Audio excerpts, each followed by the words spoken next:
Hello and welcome back to the channel. My name is Krashy, and today I want to kind of do a discussion video talking about Predecessor, a kind of month in review. Now today's actually the 30th, so it's not quite a month, but we're, just a couple days shy of 1 month since Predecessor Early Access, and I want to talk about the game, what I think about the game, how I'm enjoying it, not enjoying it, what I love, like, whatever. But more importantly, I really want to talk about where it's going in the future and what I see, because I'm seeing so many just terrible takes. I'm going to be honest, I'm going to be pretty aggressive here.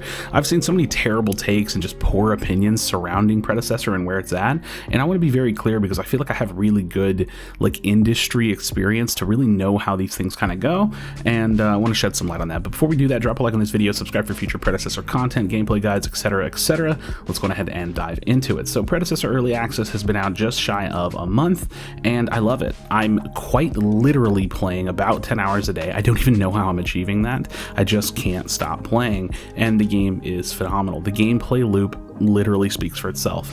I'm the type of person that can't really play a game if there's not much of a grind in it, and Predecessor doesn't even really have a grind, and yet I can't stop playing it. There's still so much to learn, so many roles, so many characters to master. Now that's the thing, there's not a ton of characters. There's 21 characters, 21 heroes playable in the game, but you don't know all the builds, you don't know how to master it all, you have to learn all the items. I still don't even know every single item off the top of my head. I know most of them now, I know most of the crests and all the kits and the passives and this, that, the other, but there's so much to master that, really becoming a proficient Pred player, I'm probably light years ahead of anybody that's going to join the game on free-to-play because I've just been playing such a ridiculous amount of gameplay. But nonetheless, how is the game doing right now? How is it doing? Honestly, I think it's doing great. I think that the player retention on Steam charts alone, that's all we have, has been pretty decent for the size that the game got up to. I think the game probably, this is super anecdotal, but the game is probably retaining around 2,500 to 3,000 players,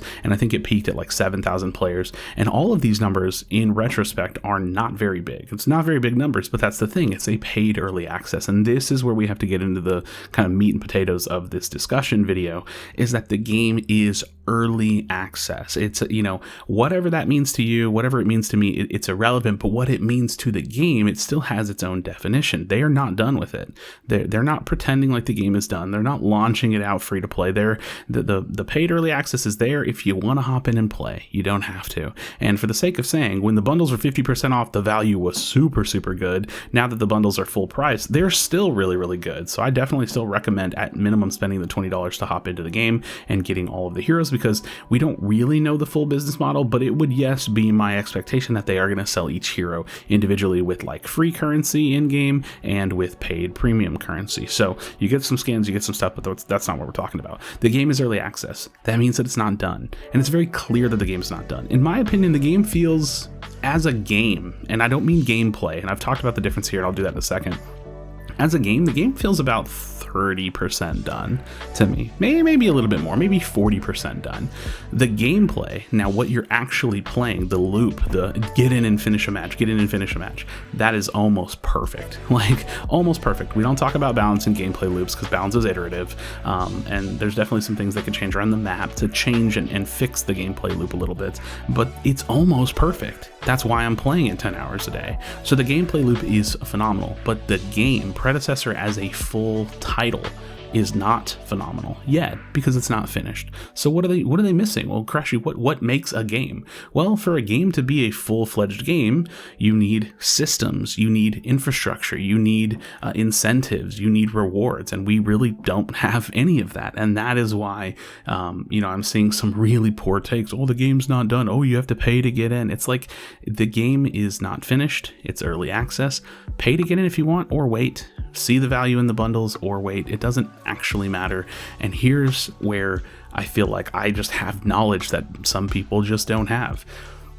When a game is launched, right, free to play title, they're launched, what do they need to survive? Well, they need players, but they need revenue.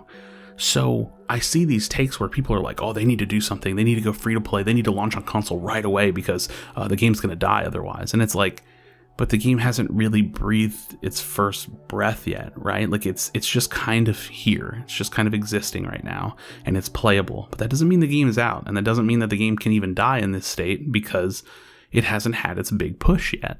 And so even if they did open the floodgates and make the game free to play right now and launch it on console right now, they can't even have a revenue stream because there's no shop in the game. There's nothing to invest your money in.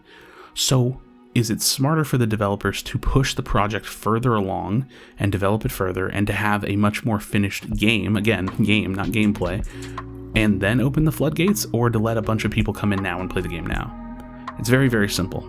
They need to continue to develop the game, have a much more completed project, much more completed product, that's the word I was looking for, that has systems and account tracking and match history and replays and ranked mode and more heroes and better UI and a shop and, cosmetics that you can purchase and all of these things that make a phenomenal game before they pitch the game to the world as a game. So no, Predecessor is not dying. Not that I've heard anybody say that, but no, Predecessor isn't they don't need to do this right away. No, doesn't need that. No, Predecessor isn't losing to Paragon the Overprime. If anything, I think player retention wise, Paragon the Overprime is losing to itself, and that's a completely different discussion that I'm not even really equipped to discuss because I don't play the game. But no, Predecessor is in the perfect position for where it needs to be. Now, here is the truth. The game can fail, absolutely, but it has nothing to do with any of these factors. All it has to do with is, can the developers, with the money they have, we don't know what they have. We know they secured like $22 million in funding, but we don't really know what they have left, what they're sitting on, what kind of investment they may be able to secure. Can the developers, with the money that they have, feasibly crank out and produce a product that is capable of retaining players when they inevitably go free to play? That's the only thing that matters. And that's nothing any of us can really speculate on other than by looking at their track record and by looking at the product that's in front of us right now. In my mind, I think the gameplay is phenomenal. I think the gameplay loop is phenomenal. And so if they nail these systems, if they nail this development between now and that free-to-play launch date, then I think that they will retain players. I think that they will, hopefully, given that the monetization is, good and fair and feels good to invest in, I think that they will drive sales and earn revenue, and I think that the game is going to have a very bright future. Now, to quickly speak on console, because I know it's a big hot topic for talking about the para-zombie games, I will say that I have had some information with developers and some talks with developers in the past, not these developers, about how working on cross-platform and things can go, and it's really, really frustrating and annoying sounding. It's really good for the games because cross-platform equals a larger player base that you can tap into, but it also comes with its downsides. So from my knowledge, cross-platform requires you to patch on every platform, which means you have to have certification and approval from each platform when you're patching. You have to patch all at the same time because the games are cross-platform. So then you have to sometimes push your patching days back to line them all up to make sure that you can all patch at the same time. And if I remember this correctly, I believe you even have to pay to patch on some platforms. So I'm going to make a wild speculation here, and I don't really need confirmation, and I could be wrong, but I would dare say that the game is already console ready. I don't really see any reason why it's not console ready. They have full controller mapping already in the PC version of the game, but the reason they're not going to launch the game on console is because it just doesn't make sense to right now. It would just be a large waste of money for them to launch the game on console, to have to pay for each certification patch, to pay for each patch, to have to delay their patches so that way they can sync up all the patches, and then to get people in the game when there's no way of them generating revenue outside of the initial purchases for early access. So no, I don't think that we're going to see console launch until very, very close to free-to-play launch or full release of the game, because it just doesn't really make sense to. Right now, early access is basically like a beta. I don't really know where in the pipeline those terminologies get layered on top of each other, behind each other, wherever. But we're quite literally just playing the game early. That's what we're doing. We're playing the game early. We're giving our feedback. We're giving them information and, importantly, a lot of data.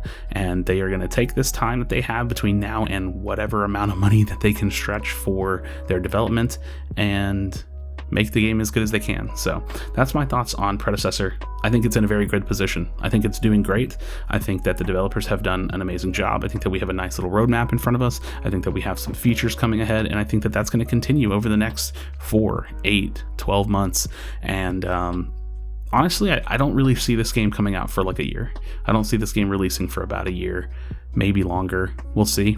It's kind of impossible to know. I don't know how many employees they have, and I don't know how fast they work, and I'm not really in a hurry because I want the game to be the best version of the game that it can be. So friends, those are my thoughts. What do you think? Let me know your thoughts in the comment section down below. Predecessor's doing great. I'm excited about the future, and I'm not really stressed about the numbers and where it's at, and it needs to be on console, and it's, oh my god, Paragon the Overprime. I'm not worried about any of that. I think that Predecessor's in a very prime position to continue to grow and see a bright future ahead. So let me know your thoughts in the comment section down below. Like I said, drop a like on this video, subscribe for future Predecessor content. As always, be sure to be kind to one another, tell someone you love them, and I'll see you on the next video.